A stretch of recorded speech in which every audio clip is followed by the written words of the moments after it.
আসছি ঢাকা থেকে, ঢাকা উত্তরা থেকে।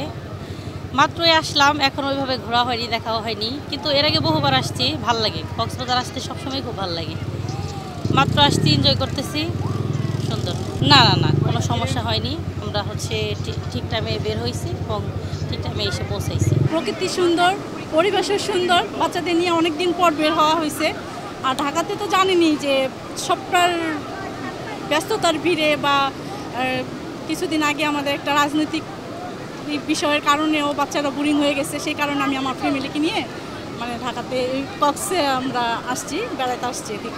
না না না, আমরা খুব রিল্যাক্সে আসছি এবং এখানে পরিবেশটাও সুন্দর, ওয়েদারও সুন্দর, পরিবেশটাও সুন্দর। বাচ্চারা আইসা খুব আনন্দ ভোগ করতেছে আর কি।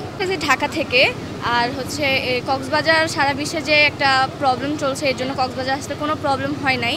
আলহামদুলিল্লাহ সুস্থভাবে আসছি আমরা, এবং কক্সবাজার এসে অনেক ভালো লাগতেছে। অনেকদিন পর বাসা থেকে বের হওয়া হয়েছে, অনেকদিন পর খোলামেলা একটা প্লেস, তো আমার কাছে অনেক ভালো লাগতেছে এবং কোনো রকমের কোনো প্রবলেম হয় নাই আমার। আগের মতো আমরা উপভোগ করতে পারতেছি না, আনন্দ আগের মতো পাচ্ছি না। পর্যটক খুবই কম, এই জন্য আমরা আনন্দ খুব কম পাচ্ছি। তার মধ্যে আমাদের সবাই আসছি যে কুমিল্লা থেকে ব্যাচেলার, সবাই সানগ্লাসগুলো হারানো গিয়েছে এই জায়গায়।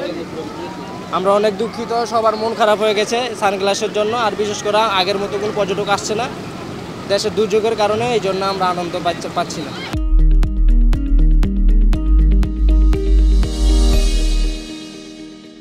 ব্যবসার একটু মোটামুটি অবস্থা একটু খারাপ চলতেছে আপনার বন্যার কারণে। বন্যার আগে কিন্তু আপনার নতুন সরকার আপনার গঠন হওয়ার পরে কিন্তু পরিস্থিতি খুব ভালো ছিল, আপনার লোকজনও আসছিল, আপনার পর্যটন প্রচুর আসছিল। এখন বন্যার কারণে একটু লোকজন কম। আপনার বন্যার পরিস্থিতি ঠিক হয়ে গেলে ইনশাল্লাহ আমরা আশা করি আবার আমাদের ব্যবসা আগের মতো ফিরে আসবে। আপনার কক্সবাজারের এই যে পর্যটন সেক্টরের যে পর্যটন ব্যবসাটা মূলত প্রচণ্ড রকম আমরা হুমকির মুখে বলতে, কারণ ব্যবসা নেই, ট্যুরিস্ট নাই, রাজনৈতিক যে অস্থিতিশীল অবস্থা সারা দেশে চলতেছে, এটা নিয়ে মূলত ট্যুরিস্টদের মধ্যে, পর্যটকদের মধ্যে একটা আতঙ্ক বিরাজ করছিল, যার কারণে বিগত 3 মাস ধরে খুব খারাপ অবস্থা গিয়েছে।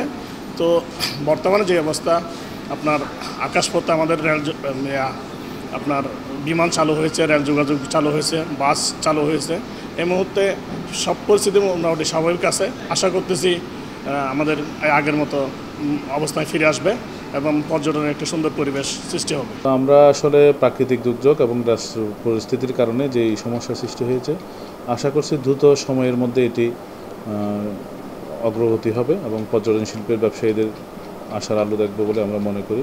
কিন্তু বর্তমান পরিস্থিতিটা খুবই নাজুক, বিশেষ করে গত 15ই জুলাই থেকে আজ অবধি কক্সবাজারের পর্যটন ব্যবসায়ীদের সব দিক থেকেই সবার উপর বড় ধরনের চাপ যাচ্ছে, যেটা করোনাকালীন সময়ের চেয়ে কঠিন অবস্থা বলে আমরা মনে করি।